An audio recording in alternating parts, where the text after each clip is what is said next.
Welcome to literature achievers. Literature achievers में आप सभी का स्वागत है। जैसा कि आप सभी लोग जानते हैं, पार्ट्स ऑफ स्पीच की सीरीज चल रही है जिसमें नाउन, प्रोनाउन, एडजेक्टिव, वर्ब।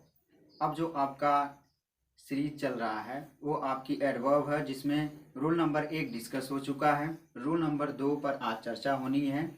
जैसा कि मैं बार बार प्रत्येक क्लास में ये बोलता हुआ चला आ रहा हूँ, हमेशा बोलता हूँ कि ये जो रूल्स डिस्कस हो रहे हैं आपके, ये प्रत्येक कॉम्पिटिटिव एग्जाम्स के लिए अति महत्वपूर्ण है, बेहद ज़रूरी है। तो इसको बहुत ध्यान से आप लोग देखिएगा।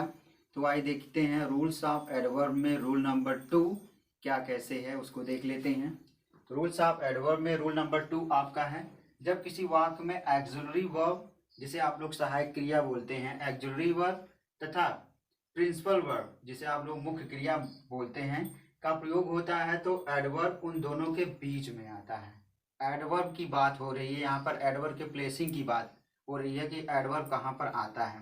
आमतौर पर हम जो है यहीं पर मिस्टेक कर देते हैं कि कहाँ पर हम एडवर्ब का प्रयोग करें, प्रिंसिपल वर्ब की बात करें या एक्सिलरी वर्ब की बात करें या इन दोनों की बात करें। तो उसी चीज़ को सीखना है, उसको सीखते हैं।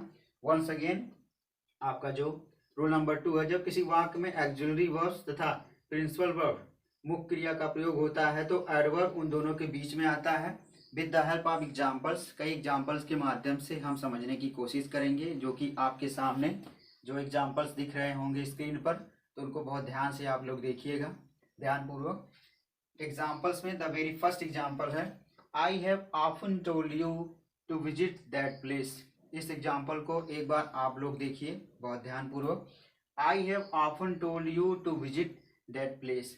यहाँ देखिए आई क्या है, ये आपका सब्जेक्ट है, ये आपकी हेल्पिंग वर्ब है, और ऑफन को छोड़ते हैं, आगे बढ़ते हैं। ये आपकी क्या है, टेल, टोल्ड, टोल्ड। जब 3 फॉर्म में आ गई तो फिर आपकी मेन वर्ब हो गई। ठीक है, you to visit that place. तो इन दोनों के बीच में क्या आया है, इन दोनों के बीच में आपका क्या आ गया है, एडवर्ब आ गया है।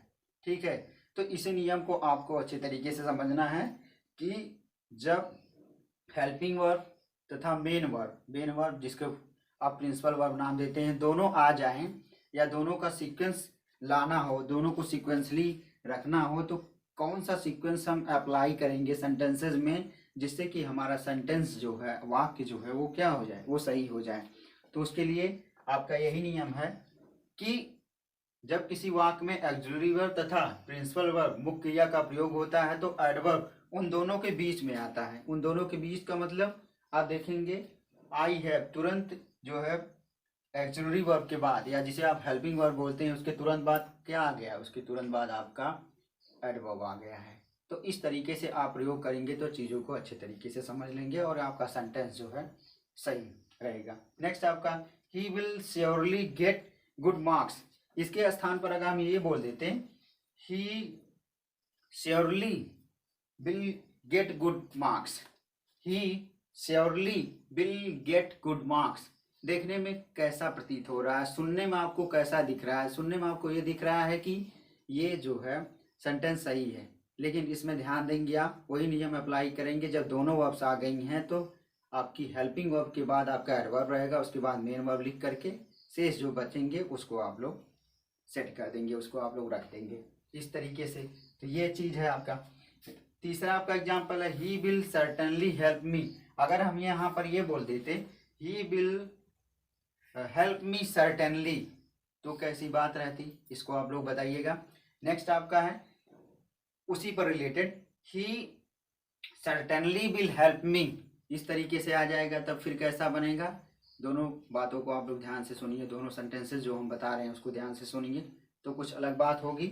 ठीक है, उसके बाद तीसरा, ही डिड नॉट गो। यहाँ पर आप ध्यान देंगे, he did not go, he did not go. यहाँ पर आप ध्यान देंगे, ये जो ही क्या आपका सब्जेक्ट है, डिड क्या आपकी हेल्पिंग वर्ब है, नॉट क्या है और गो क्या है, नॉट गो। ठीक है, इसको आप लोग ध्यान दीजिएगा, क्या है, नॉट गो।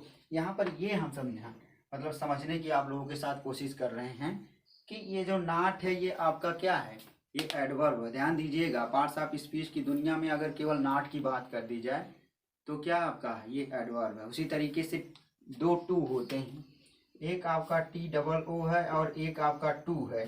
ये जो पहला टू है ये आपका एडवर्ब है और दूसरा जो टू है ये आपका प्रपोजिशन है। जब हम जुड़ते हैं कहीं से तो हम टू का प्रयोग करते हैं, जब किसी चीज़ की अधिकता बताते हैं तो एडवर्ब का प्रयोग करते हैं। जैसे इट इज़ सो कोल्ड, यह बहुत ठंडा है, ठीक है, सही बात। इट इज़ टू कोल्ड मतलब बियॉन्ड टू टॉलरेट, मतलब जिसको हम सह नहीं सकते हैं, मतलब नेगेटिव चीज़ को बताने के लिए हम TWO टू का प्रयोग करते हैं, जो कि क्या आपका है, एडवर्ब है। ठीक, तो इस तरीके से ये जो टू आपके हो गए। तो इसी से रिलेटेड और भी एग्जांपल लीजिए जिसमें helping verb plus main verb, जिसे आप बोल सकते हैं प्रिंसिपल वर्ब हो, और उसको जो ये आपका एडवर्ब है इसको सेट करने की कोशिश आप लोग करिए। 10, 20, 50 एग्जाम्पल लीजिए, 100 एग्जाम्पल लीजिए, रफ और कलम लेकर के बैठिए और उस पर आप लोग लिखिए, समझिए। एक बार पुनः इस नियम को आप लोग अच्छे पूर्वक देख लीजिए।